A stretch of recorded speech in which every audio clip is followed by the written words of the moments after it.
avant de plonger dans cette histoire incroyable, pensez à vous abonner à la chaîne et à activer la cloche. Ici, chaque récit a quelque chose à dire, et vous ne voudrez pas en manquer un seul. Le soleil d'été baignait le petit village côtier de Harbor Creek d'une lumière dorée. Les vagues clapotaient doucement contre les quais en bois, et l'air salé embaumait les bateaux de pêche amarrés. Thomas Miller, un pêcheur solitaire d'une cinquantaine d'années, était installé sur son vieux ponton, ses mains calleuses caressant les lignes de pêche avec la routine d'un homme qui avait passé sa vie au bord de l'eau. Thomas n'avait jamais eu d'enfant. La solitude était sa compagne, et le silence, son écho. Pourtant, il y avait dans ses yeux quelque chose de doux, un éclat de bonté qu'on ne voyait que rarement. Chaque matin, il partait sur le lac pour pêcher, non par passion, mais pour combler un vide intérieur qu'il n'osait avouer à personne. Ce jour-là, alors que le vent faisait danser les reflets du soleil sur l'eau, un cri strident fendit l'air. « Au secours! À l'aide !» Thomas se redressa brusquement. Son cœur battait la chamade, et sans réfléchir, il bondit dans le lac. L'eau glaciale l'enveloppa, et il nagea avec force vers la source du cri. Un petit garçon, non plus qu'une dizaine d'années, luttait pour garder la tête hors de l'eau, les yeux écarquillés de terreur. Thomas attrapa le garçon, sentant son corps frêle trembler sous le sien. Chaque mouvement était un combat contre le courant, mais il ne lâcha jamais prise. Après quelques minutes qui semblèrent des heures, il réussit à ramener l'enfant sur la rive. Le garçon toussait, crachait de l'eau, et ses yeux brillaient de panique. Thomas, haletant, posa sa main sur son épaule et murmura. « Tout va bien, tu es en sécurité maintenant. » Mais ce moment de soulagement, qui aurait dû être simple, prit une tournure inattendue. Le garçon, les larmes aux yeux, murmura entre sanglots. « Vous m'avez sauvé, mais, je ne pensais pas que quelqu'un se soucierait de moi. » Thomas sentit son cœur se serrer. Ce n'était pas seulement la peur de la noyade qui se lisait dans ses yeux, mais une profonde tristesse, une douleur qu'il n'avait jamais imaginé rencontrer chez quelqu'un d'aussi jeune. Et à cet instant précis, Thomas sut que ce sauvetage serait bien plus qu'un simple acte de bravoure. Le petit garçon était assis sur la berge, les genoux ramenés contre sa poitrine, le visage trempé de larmes et d'eau douce. Thomas, encore haletant après l'effort de le ramener à terre, s'accroupit doucement devant lui. « Et, calme-toi, petit. Tu es sain et sauf maintenant, » dit Thomas, la voix douce mais ferme. « Je ne te laisserai pas tomber. » Le garçon leva les yeux vers lui. Ses lèvres tremblaient, et il chuchota à peine. « Je suis tombé, parce que je voulais aller chercher mon ballon, mais, je ne savais pas que je ne pourrais pas le tenir. » Thomas sentit son cœur se serrer. Il essuya doucement l'eau et les larmes sur le visage du garçon avec le revers de sa manche. « Ce n'est pas grave, ça arrive à tout le monde, même aux adultes, » murmura-t-il. « L'important, c'est que tu sois là maintenant. » Le garçon hoqueta, essayant de parler entre deux sanglots. « Vous m'avez sauvé, mais, je pensais que personne ne viendrait, personne. » Thomas fronça les sourcils, intrigué et inquiet. Il sentit qu'il y avait plus que la peur de se noyer derrière ces mots. « Qu'est-ce que tu veux dire par « personne ne viendrait » demanda-t-il doucement. Le garçon détourna le regard, les larmes roulant sur ses joues. « Papa, il n'est plus là. Maman, elle travaille tout le temps, je suis tout seul. » À ce moment, Thomas comprit l'ampleur de la détresse de l'enfant. Ce n'était pas seulement un sauvetage physique qu'il venait d'accomplir, mais un sauvetage émotionnel. Le garçon fondit en larmes, la gorge serrée, et s'accrocha à lui comme s'il essayait de se raccrocher à une sécurité qu'il n'avait jamais connue. Thomas le serra contre lui, ressentant une vague de compassion et de protectorat qu'il n'avait pas connue depuis des années. Il murmura. « Je suis là, et je resterai là pour toi. Personne ne te laissera tomber, d'accord ?» Le garçon sanglotait toujours, mais ses mains tremblantes commencèrent à se détendre. Pour la première fois depuis longtemps, il se sentit compris, protégé et moins seul. Thomas, lui, réalisa que ce petit garçon venait de lui offrir quelque chose qu'il pensait avoir perdu, un lien humain pur et sincère. Après quelques minutes à essuyer ses larmes et reprendre son souffle, le garçon leva timidement les yeux vers Thomas. Sa voix tremblait encore, mais elle était chargée d'une vérité qu'il n'avait jamais osé dire à personne. « Je je n'ai jamais pensé que quelqu'un se soucierait de moi comme ça, dit-il en chuchotant. Personne, pas depuis que, mon frère est parti. Thomas fronça les sourcils, attentif.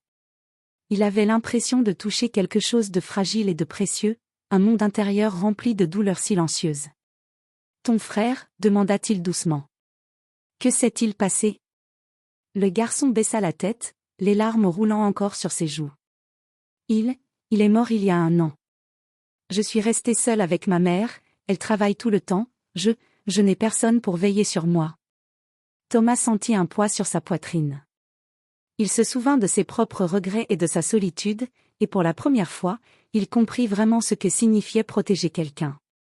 Ethan, dit Thomas, utilisant le prénom du garçon qu'il venait d'apprendre, tu n'es pas seul maintenant. Je suis là. Et je vais rester là. Tu peux compter sur moi. Le garçon le regarda, surpris. Personne ne lui avait jamais parlé avec autant de chaleur et de certitude. Sa petite voix s'éleva, un mélange de gratitude et de douleur.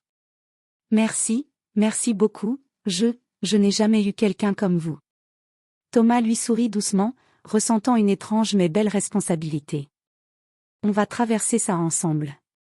Et tu verras, il y a encore de beaux moments devant toi, même si on ne peut pas remplacer ton frère, je peux t'aider à avancer. À cet instant, un lien invisible mais puissant se tissa entre eux. Ce n'était pas simplement le sauvetage d'un enfant tombé à l'eau, c'était le début d'une relation qui guérirait, petit à petit, 2 cœurs marqués par la solitude et la douleur. Ethan, le visage trempé de larmes mais éclairé d'un mince sourire, comprit qu'il avait enfin trouvé quelqu'un de confiance. Thomas, quant à lui, sentit son propre cœur s'adoucir, touché par la fragilité et la sincérité de ce petit garçon. Les jours qui suivirent le sauvetage furent différents pour Ethan. Là où la peur et la solitude dominaient auparavant, une lueur de confiance commençait à poindre. Thomas, conscient de la fragilité du garçon, prit soin de lui sans jamais le brusquer. Ce matin-là, ils étaient sur le vieux ponton, le soleil levant illuminant le lac d'une lumière douce et rosée. Thomas montrait à Ethan comment choisir les meilleurs appâts pour la pêche. Tu vois, Ethan, chaque poisson a ses préférences. Certains aiment le vert, d'autres les petits poissons. La patience est la clé, expliqua Thomas, le visage éclairé par un sourire chaleureux. Ethan hocha la tête, concentré, mais son regard dériva souvent vers l'eau. Puis, soudain, il parla, presque comme pour se convaincre lui-même. Vous pensez que je pourrais vraiment être en sécurité avec quelqu'un? Thomas posa sa main sur son épaule. Bien sûr que oui. Tu as été courageux aujourd'hui. Tu m'as fait confiance, et moi, je te protégerai toujours. Le garçon sourit timidement, un sourire fragile mais sincère. Pour la première fois depuis longtemps, il se sentait compris, accepté, important. Au fil des semaines, leur relation se transforma. Thomas enseignait à Ethan la pêche, mais aussi la patience, la persévérance et le courage. Ethan, de son côté, apportait une lumière nouvelle dans la vie solitaire de Thomas. Chaque rire, chaque geste de gratitude, chaque partage d'histoire devenait un pont invisible entre 2 âmes blessées mais résilientes. Un après-midi, alors qu'il rangeait les lignes de pêche, Ethan s'arrêta et dit, le regard sérieux. Vous savez, avant que vous ne me sauviez, je pensais que je devais tout affronter seul. Mais, maintenant, je sais que je peux compter sur quelqu'un. Thomas sentit une émotion intense monter en lui. Il n'avait jamais imaginé qu'un simple sauvetage pourrait créer une telle connexion. Il hocha doucement la tête, les yeux brillants. Exactement. Et tu verras, même quand les choses semblent difficiles, on peut toujours trouver de la lumière. Ensemble. À cet instant précis, sur ce ponton au bord du lac, Thomas et Ethan comprirent que leur rencontre n'était pas un hasard. C'était le début d'une nouvelle famille, forgée non par le sang, mais par la confiance, le courage et l'amour sincère. L'été avançait, et le lac reflétait les couleurs chaudes du soleil couchant. Thomas et Ethan avaient passé d'innombrables après-midi à pêcher, à rire et à partager des histoires.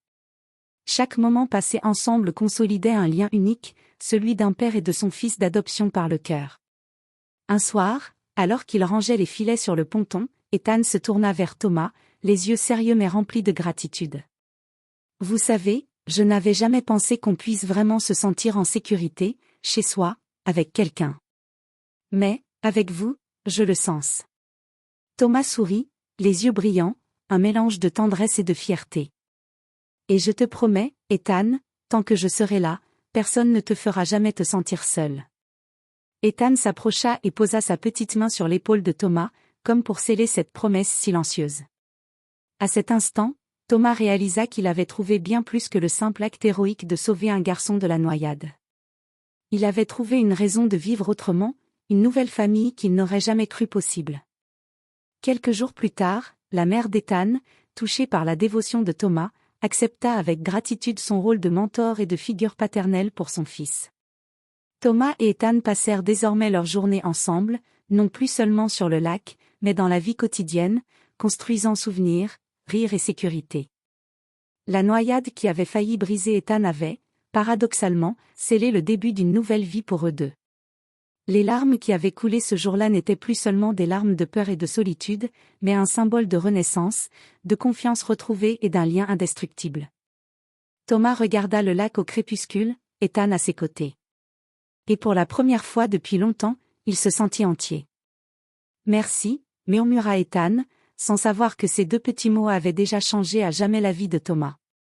Et dans le silence doux de ce soir d'été, le lac et le vent semblaient eux aussi célébrer cette nouvelle famille, née d'un acte de courage, d'empathie et de cœur.